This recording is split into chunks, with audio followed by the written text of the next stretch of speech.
Hello এবং স্বাগতম Sushila blog channel. তা আপনারা কেমন আছেন? আশা করছি ভালো আছেন, আমিও ভালো আছি। তা আজকের রেসিপিটা হবে পনিরের। তো আমি পনির দেখুন 1/2 কিলো নিয়ে নিলাম, 2টো আলু টুকরো করে কেটে নিলাম, আর একটা টমেটো আমি শিলে বেটে নিব, রেডি করে নিলাম। তো দেখতে থাকুন রেসিপিটা কীভাবে বানাবো।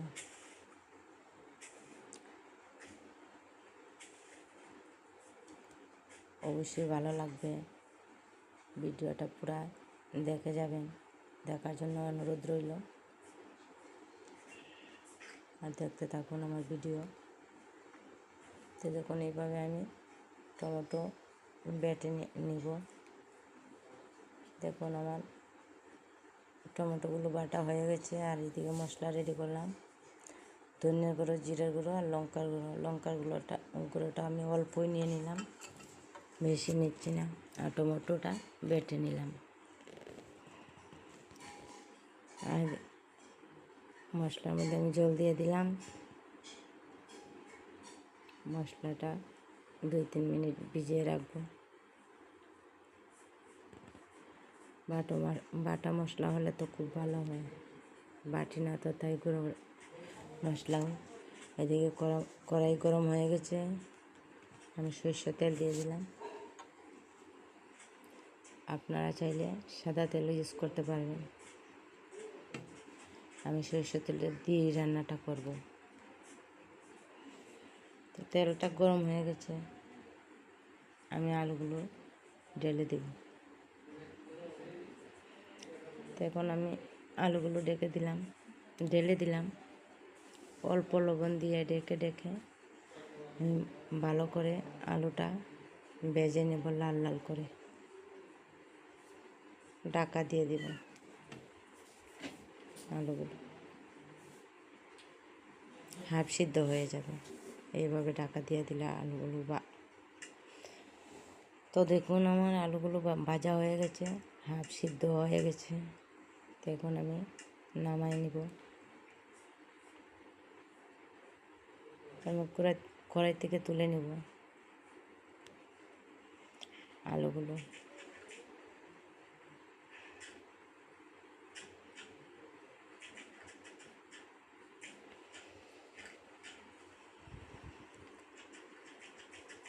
মেয়েদের রান্না বান্নাটাই সবচেয়ে বড়, আর কোনো কিছু করুক আর নাই হোক, রান্না বান্নাটাই সবচেয়ে বড়। আর আমি তো ঘরে থাকি, তাই আমার রান্না বান্নাটাই সবচেয়ে মাস্ট, আর ভগবানকে পূজা দেওয়া। তো এই কড়াইতে আমি অল্প তেল দিয়ে দিলাম। তো তেলটা গরম করে নেব। আর দেখুন আমি আর পনিরের টুকরোগুলো ভাজবো না, পনিরের টুকরোগুলো এইভাবে আমি কাঁচিয়ে দিয়ে দেব। তো একটা শুকনো লঙ্কা দিয়ে দিলাম সম্বাসের জন্য। শুকনো লঙ্কাটা অল্প ভেজে নিব। আর দিব 2টা এলাচ, আর দারচিনি দিয়ে দিব, আর তেজপাতা দিয়ে দিব।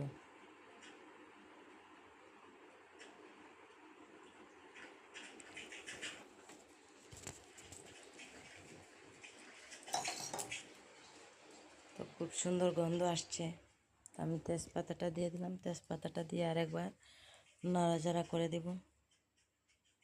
আমি সম্বাসের জন্য 5 ফোড়ন দিয়ে দিব। দেখুন আমার লাল লাল করে ভেজে নিলাম, আর 5 ফোড়ন দিয়ে দিলাম। 5 ফোড়নটা ভালো করে লাল লাল করে ভেজে নিব।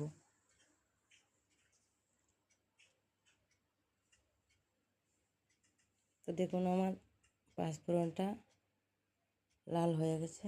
আমি টমেটো পেস্ট এটা দিয়ে দিব। টমেটো পেস্ট দিয়ে আমি স্বাদ অনুযায়ী লবণ দিয়ে দিব, আর হলুদ গুঁড়ো দিয়ে দিব কালারের জন্য। তো আমি 2-3 বার নেড়ে চেড়ে দেবো, একটু কষিয়ে নিব টমেটোটা।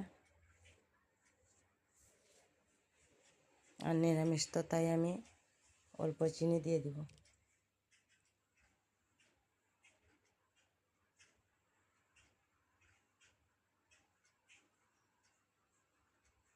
কালারের জন্য দিয়ে দিলাম হলুদ।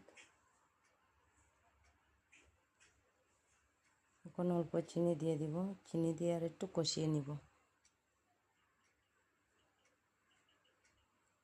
দেখুন আমি অল্প চিনি দিয়ে দিলাম। নিরামিষ তো চিনিটা দিলে স্বাদের ব্যালেন্সটা বাড়ে।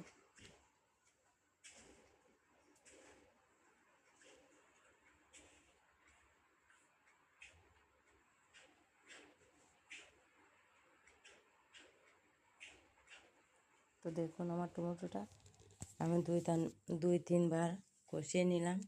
এখন আমি মশলাগুলো দিয়ে দিব।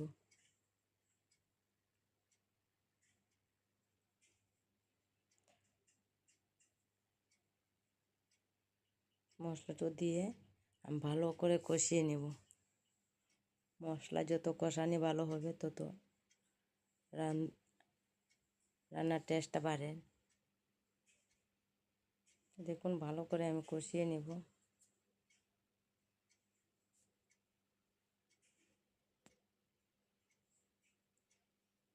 অনবরত নাড়াচাড়া করে কষিয়ে নেব।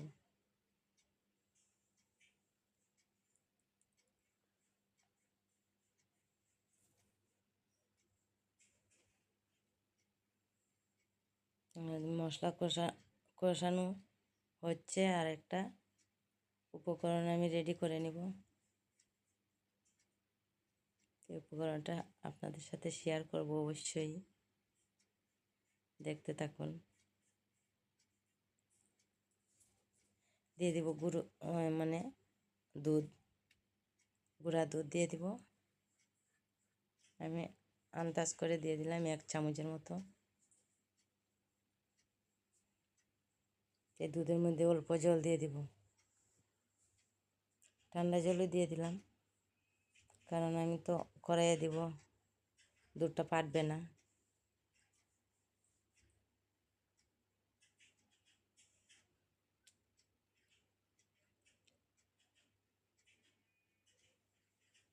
মশলাটা আরও ভালো করে কষিয়ে নেব।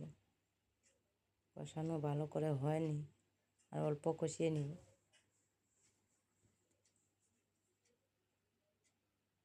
অবশ্যই আপনাদেরও ভালো লাগবে, আপনারাও এইভাবে একবার রান্না করে খেয়ে দেখবেন, খুব ভালো লাগবে।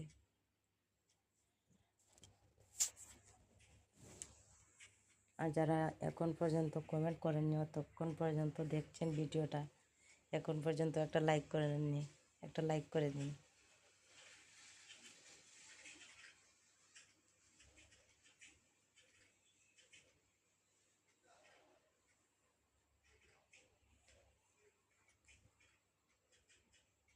দেখুন মশলাটা প্রায় কষানো হয়ে গেছে, আর বেশি সময় কষাবো না।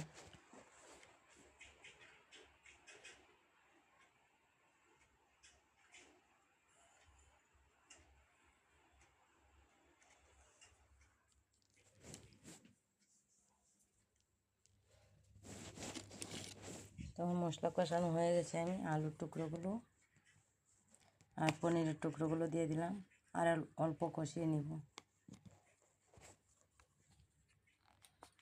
কারণ পনির টুকরোগুলো তো কাঁচা আমি ভাজিনি, তাই 2-3 বার কষিয়ে নিব।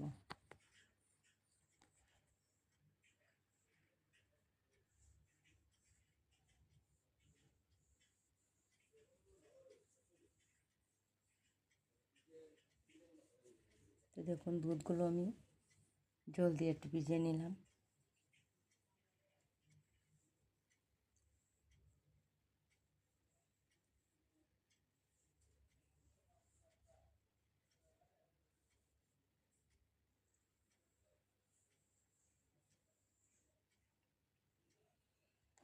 তো আমি দুধগুলো দিয়ে দিলাম, দুধগুলো দিয়ে এরপর একটু অল্প নেড়ে চেড়ে দিব। নেড়ে চেড়ে দিয়ে আমি আন্দাজ করে জল দিয়ে দিব। জল দিয়ে 5-6 মিনিট রান্না করে নিব।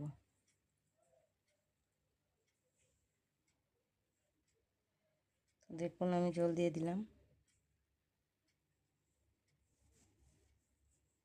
আমার রান্নাটা হয়ে গেছে। গরম মশলা গুঁড়ো দিয়ে অল্প 1/2 চামচের মতো ঘি দিয়ে নামিয়ে নেব। তা আপনারা এভাবে একবার বাড়িতে রান্না করে খেয়ে দেখবেন, ভাত রুটি সব কিছুর লোকে খুব ভালো লাগে। আর আমার ভিডিওটা যদি ভালো লাগে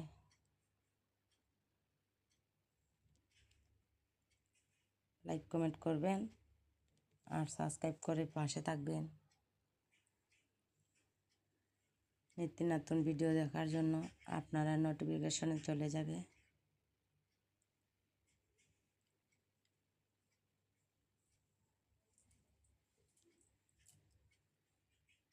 তো দেখুন আমার রান্নাটা কেমন হয়েছে, অবশ্যই ভালো লাগবে।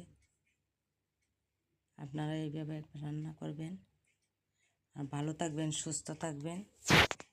Bye bye.